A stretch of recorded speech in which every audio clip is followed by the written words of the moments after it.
Take a look at what's making headlines in the world papers. Laurent Bersiker joining us back on the set. Hello again, Laurent. Hello. Beginning with a look at the French press and the reactions to the government's latest announcements regarding a COVID-19 vaccine. Well, that's right. Prime Minister Jean Castex spoke yesterday, and French daily Libération walks us through some of the main points and the main announcements made by the Prime Minister regarding this vaccination campaign. He said that it should begin sometimes in January. It will happen on a voluntary basis, and the procedure will be free. And also that the French government has ordered enough doses to cover the entire population.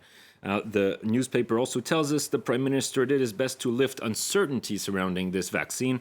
For instance, by saying that the authorities set up a scientific council which will advise the government on this national vaccination strategy.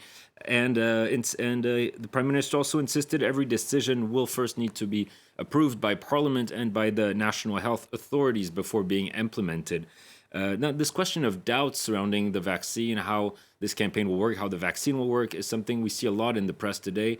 For instance, in Le Figaro, which says transparency is going to be the key word for the French government as it seeks to reassure this population that the vaccine will be safe. And yet, we've seen recent polls say that over half of the French population does not trust a vaccine and will not take one.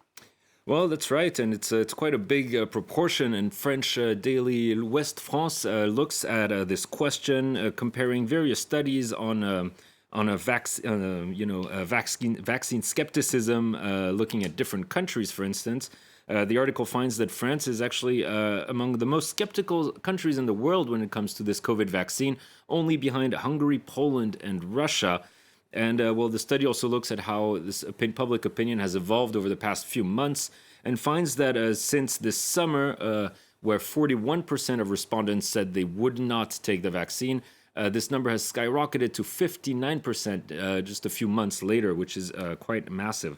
And the article questions why and explores reasons for this defiance by the French population, and finds several reasons, arguing the French people were already growing skeptical of vaccines before the COVID pandemic, maybe because the country has not been hit by a large epidemic for decades. And there's also more generally a growing sense of defiance towards the government and the media, which has really been compounded by the Yellow Vest movement.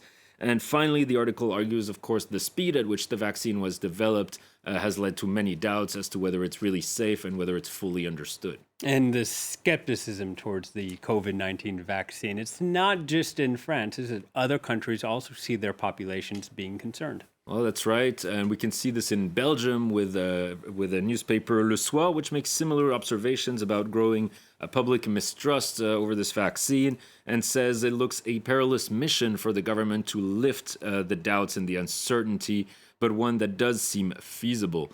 And now moving across the Atlantic to the country considered maybe the birthplace of the anti-vaxxer movement, in the United States, 3 former presidents have all said they will take the vaccine on camera, on television, if necessary, to show the population that it's safe. George Bush, Bill Clinton, and Barack Obama have all pledged to get vaccinated. And it's quite unusual to see 3 former presidents band together like this, but it's a move that they hope will help build public trust into this vaccine. All right, well, moving on to our next story. Warner Brothers company has just made a big announcement that could change the impact of the way movies are watched in the future. Well, that's right. And this one is brought to us by the New York Times, which tells us the production company has decided to release all of its movies in 2021 simultaneously in theaters and on its streaming service, HBO Max. And this is a first for a movie studio, with studios generally releasing the movie in theater first and then waiting about 3 months to release them on DVD or on streaming services. And the article tells us this is likely to have irreversible effects on how movies are released in the future and on the industry as a whole. And it looks another nail in the coffin of movie theaters, which have already seen attendance decline over the past few years, and especially with the COVID pandemic. Now, the newspaper says the move means the Warner Brothers will likely lose quite a lot of money at first in box office revenue, but it's more of a long-term strategy that's also intended to beef up its streaming service. All right, let's move on now to our final story about a local election in Namibia. Why are we talking about it here on France 24? It wasn't the policy of the winning candidate, but more his name.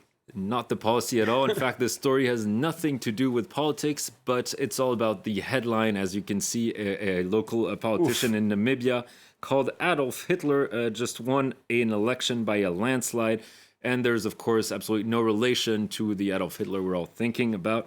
The man whose full name is Adolf Hitler Unona says his father, who named him, probably didn't fully grasp who Adolf Hitler was or what he stood for, and told reporters he was thankfully not intent on a world domination or world conquest.